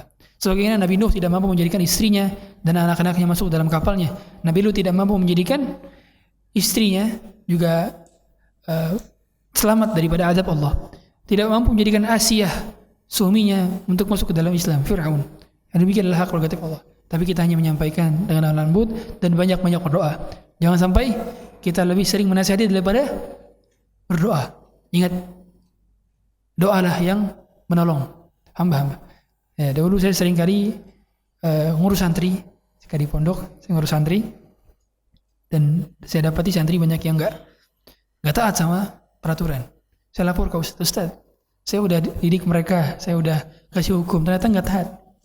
Dan Ustaz saya bilang, kamu sudah doain belum? Belum Ustaz, itu salah kamu katanya. Lupa doain. Iya, lupa doain. Kita sering, gimana caranya Ustaz, tapi lupa doain. Gimana ceritanya? Gak bisa, doain waktu mustajab. Coba, sudah berapa kali nama dia tersebut dalam doa-doa kita? Itu terlihat dari keseriusan kita dalam berdoa. Kita ingin kalau kita dapat hidayah sunnah. Kita ingin suami kita, pasangan kita, anak-anak kita dapat hidayah sunnah. Tapi sudah berapa sering kita doain mereka ketika di waktu mustajab, di tempat mustajab? Seringkah?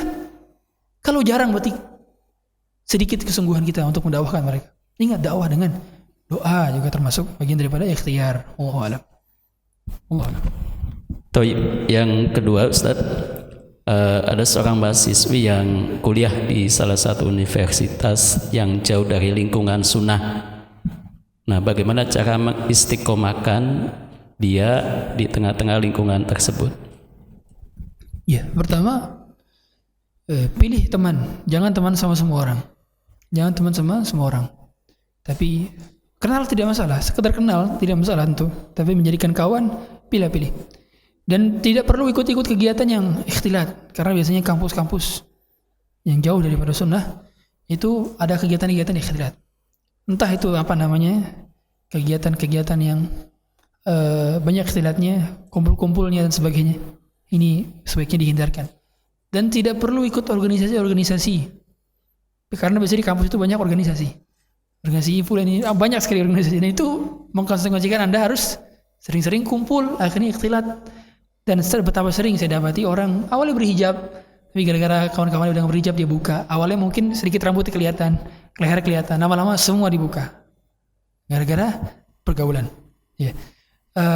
Sudah banyak kajian-kajian sunnah di masjid-masjid, kampus-kampus umum, dan Anda bisa ikuti kegiatan-kegiatan mereka. Jadi berkawan, bersahabat kepada teman-teman yang sudah kenal sunnah, ya, supaya kita tercirkel dan bisa buat kajian-kajian supaya lebih banyak lagi orang-orang yang mengenal sunnah. Misalnya di UIN, UIN itu beberapa kali ada kajian sunnah, beberapa kali. Dan itu hasil dari undangan mahasiswanya. Nah itu udah ada. Jadi banyak orang kenal sunnah melalui kajian-kajian masjid yang pada zuhur. Selepas daripada kuliah pagi ada kajian zuhur, ikut. Karena di kelasnya belajar di blarisme, di masjidnya belajar dan Al-Quran sunnah. Di counter langsung, ya. Syubhat-syubhat di kelas di counter. Seperti itu memang. Karena memang kita sekarang di zaman di mana kita nggak bisa perang secara fisik, kita perang secara apa? Argumen, hadirin. Makanya dulu Rasulullah SAW diturunkan ayat kepada beliau, wajahidu bihi jihadan kabira. Jihadlah dengan jihad yang besar. Ayat ini adalah ayat Makkiyah, berarti ayat yang turun di kota Makkah sebelum Rasul hijrah. Sebelum hijrah itu boleh perang apa enggak? Enggak boleh perang. Enggak boleh ngangkat senjata, jangan perang. Membalas cercaannya Rasulullah nggak boleh. Rasulullah nggak pernah balas cercaan. Rasulullah dikatakan gila, penyihir, tersihir, tapi beliau nggak balas dengan demikian. Tapi beliau nggak boleh diam dari argumentasi. Ayat-ayat pembantah syubhat harus tetap ada. Makanya yang ciri makiyah adalah waqalu, mereka mengatakan, kul, katakanlah, kan gitu ayat-ayatnya. Ciri khasnya kan gitu. Mereka mengatakan, katakanlah. Mereka mengatakan, katakanlah. Itu ngapain? Membantah syubhat, membantah syubhat. Sekarang di zaman seperti itu kita. Fakta-fakta dipersintir oleh orang mereka, apalagi di Twitter. Nah, Anda akan lihat banyak orang liberal itu di Twitter. Itu hati-hati ya, nggak semua orang bisa berdebat. Karena seringkali orang hasil di perdebatan itu adalah kalah, akhirnya jadi terfikir. Banyak tadi tokoh-tokoh sesat seperti Ibnu Abi Du'ad, tokoh Mu'tazilah, itu jadi sesat gara-gara apa? Debat sama orang Yahudi. Gara-gara kalah debat, akhirnya jadi kepikiran, akhirnya jadi syubhat. Jadi syubhat susah. Makanya kata ulama, innal quluba dha'ifah wal syubhatu khattafah. Hati itu lemah dan syubhat itu menyambar-nyambar. Maka Ustaz Yazid rahimahullah ta'ala pernah mengatakan, jangan antum bermain-main dengan syubhat. Karena sekali masuk ke kuping kiri, susah untuk keluar dari kuping kanan atau kuping kiri lagi. Susah. Syubhat ini kalau sudah masuk susah. Makanya kalau saya saran, sebaiknya ganti kampus kalau bisa. Ya, STDI lah atau STHI. Tadi mana kek? Ya, banyak kok kampus-kampus yang insyaallah. Tapi seandainya Anda belajar umum, itu masih lebih mending lah. Tapi kalau belajar tauhid, tapi dari kampus UIN. Yang ngajar lulusan Kanada. Susah, gimana belajarnya? Ya kan? Susah. Susah. Makanya kalau misalkan Anda di kampus-kampus demikian, lebih baik belajar umum. Nanti belajar agamanya di mana? Di Mahat Ali atau pulangnya ke pesantren. Itu lebih baik. Sebagaimana guru-guru kita yang kuliah di UGM, kuliah di UII, mereka pulangnya kemana? Ke Mahat Ilmi. Belajar jadi ustadz malah sekarang kan? Itu gara-gara pulang ke pondok. Belajar umum daripada belajar agama di kampus liberal, ya. Allahu a'lam. Semoga Allah jaga kita semua. Baik, pertanyaan berikutnya Ustaz. Kalau berdoa dan berzikir harus dilafazkan. Bagaimana jika kita mendoakan seseorang melalui HP atau mungkin WhatsApp ya? Apakah harus dilafazkan juga atau bagaimana Ustaz? Ya, ada kaidah kalam ulama, al-kitabatu kal khitab. Menulis itu sama seperti berbicara. Al-kitabatu kal khitab. Al-kitabatu tahullu mahall al-khitab. Itu kaidah dalam ushul fiqh. Sehingga surat itu seperti berbicara. Makanya kalau salam ucapkan juga jawab salam. Assalamualaikum, jawab juga waalaikumsalam juga, karena itu seperti kita berbicara kan gitu. Seperti kita berbicara dan pada dasarnya lebih utama untuk dilafadzkan juga. Jadi ketika ada yang meninggal misalkan ya, itu bukan hanya di copy paste saja tapi juga ucapkan dengan lisan. Allahumma ighfir lahu warhamhu wa'afihi wa'fu anhu rahimallahu rahmatan wasi'ah. Allahumma adkhilhu fasiha jannatik dan sebagainya. Hal demikian yang menjadikan pada dasarnya kita bisa dapat pahala ketikan dan pahala berbicara. Karena ngetik itu ada effort gak? Ada effort. Jari jemari ini ada energi yang kita keluarkan loh, ya kan? Ada effort. Tapi juga kita ucapkan dengan lisan supaya dapat 2 pahala sekaligus. Ya, tentu lebih utama tetap mengucapkan. Ya, seandainya kita nggak ngetik tapi mengucapkan masih lebih utama dibandingkan ngetik doang tapi nggak mengucapkan. Ya, tapi dua-duanya lebih utama untuk dilakukan. Ya, sehingga wallahu alam, salam pun perlu dijawab dalam hal ini ketika kita chat, kemudian doa itu pun tersampaikan ketika dengan ketikan. Sama seperti Rasulullah ketika mengirim surat ke Mukaukis, mengirim surat kepada Romawi itu dengan apa? Dengan tulisan kan? Dengan tulisan. Dan itu bermakna seperti makna daripada berbicara. Ya. Sebagaimana juga Sulaiman mengirim surat kepada Ratu Balqis dengan apa? Surat juga. Bismillahirrahmanirrahim. Kan gitu. Allahu a'lam. Masih bisa Ustaz? Ada lagi satu lagi ya Ustaz ya? Silakan. Ada seorang ibu yang ikut komunitas yang berhubungan dengan kesehatan jiwa untuk para perempuan, dan seorang ibu merasa bahwa dakwah tauhid adalah yang utama. Akan tetapi kadang butuh ilmu duniawi untuk mengatasi masalah jiwa para wanita, terutama ibu-ibu. Bolehkah Ustadz saya juga menggabungkan ilmu duniawi dengan tetap berpegang pada tauhid yang benar? Ya, pada dasarnya harus memenuhi batasan-batasan tertentu ya. Betul memang mental health, mental issue, overthinking, anxiety dan sebagainya, penyakit-penyakit sekarang ini memang pada dasarnya ada sisi dari tauhid. Tauhid kita tidak bisa pungkiri karena kekurangan iman kepada takdir dan sebagainya, kekhawatiran berlebihan terhadap masa depan, maka ada sisi itu juga yang perlu diperbaiki. Tapi tidak dapat dipungkiri juga dikombin dengan medis.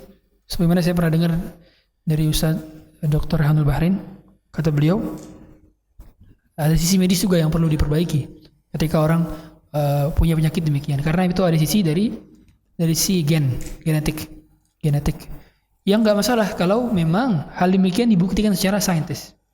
Jadi bukan sekedar apa ya selanjutnya, bukan sekedar katanya-katanya, nah, beda ya, karena kita tidak boleh menjadikan sebab kalau bukan sebab. Ja'alu syai'in sababan ma laysa sababan. Itu kan kaidahnya. Syirik kecil kan adalah menjadikan satu sebagai sebab padahal bukan sebab.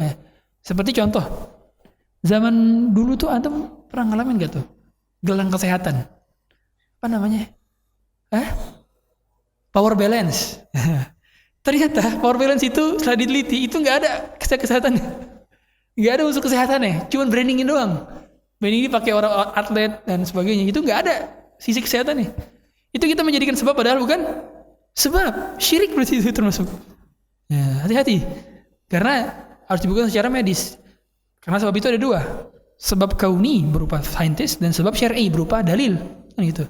Contoh kalau sebab syar'i seperti ruqyah. Ruqyah sebab syar'i. Rasulullah pernah meruqyah dan sahabat pernah meruqyah dan Rasulullah benarkan hal tersebut. Menunjukkan bahwa itu sebab syar'i. Tapi sebab kauni harus dibuktikan dengan medis, penelitian dan sebagainya. Jadi kalau cuma katanya-katanya nggak boleh. Seperti tatayur kan? Tatayur yang anggap katanya kalau lagi ngantar istri belanja, katanya ngirup udara. Kalau udara lebih dominan ke kiri, berarti tandanya jangan diajak. Kalau ke kanan katanya boleh diajak dan sebagainya. Itu tatayur nanti gimana mungkin? Nafas pakai jadi penentu gitu untuk memutuskan belanja atau tidak ya. Atau beli atau tidak diskon, lagi besar-besaran ya. Pakai nafas kita nafas kanan dan sebagainya. Enggak boleh. Sama seperti orang dulu yang mereka ngapain? Ngadu dengan lempar burung. Kalau burungnya lempar ke kanan, berarti pergi. Kalau kiri nggak pergi kan gitu. Itu toyur nggak boleh. Sehingga dilihat lagi dari perkembangan tersebut apa yang diajarkan. Apakah betul-betul itu saintis sesuai dengan medis betul-betul? Tentu jaga pergaulan karena biasanya juga rawan dengan ikhtilat, rawan dengan ikhtilat. Maka batasi pergaulan supaya tidak bermudah-mudahan dalam berikhtilat ya. Wallahu alam.